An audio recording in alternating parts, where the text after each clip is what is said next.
បន្ទាប់ពីភ្លៀងហើយបន្ទាប់ពីភ្លៀងហើយនេះ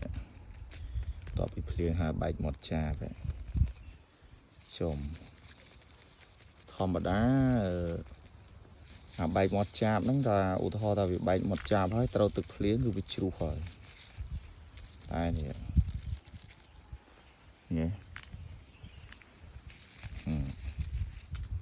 ឃើញទេ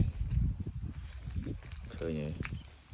មកដីរឿងសើមចយភ្លៀងខ្លាំងហើយបែកមាត់ចាបនេះ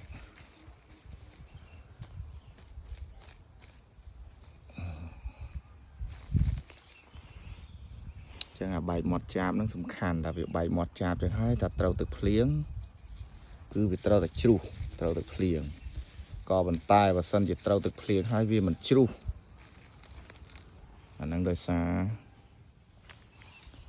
រយើងបាញ់ថ្នាំការពារវាមុនបាញ់ថ្នាំការពារវាមុន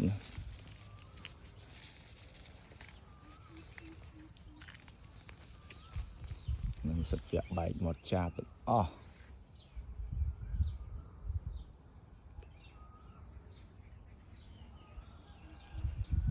បែកមាត់ចាបបែកការខ្លះបែកមាត់ចាបខ្លះ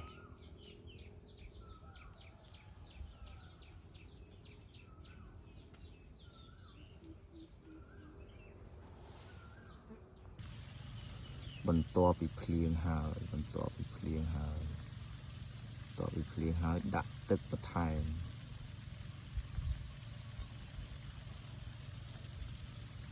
បន្ថែមបន្ទាប់ពីភ្លៀង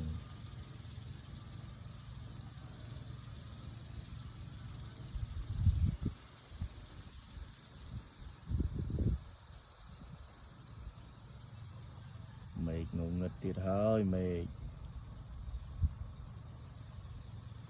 ឃចង់ធ្វើបាបមកមេឃក៏ផ្លែងមេឃក៏ផ្លែងនោះក៏តុយជាតន់ឆេះក៏តុយជាអស់ផងអានេះយើងបន្ថែមទឹកវាបន្ថែមទៅវាដូចថាវាភ្លៀងអត់គ្រប់អញ្ចឹងយើងបន្ថែមទៅភ្លៀង1ម៉ោង2ម៉ោងតិចពេកយើងបន្ថែមវា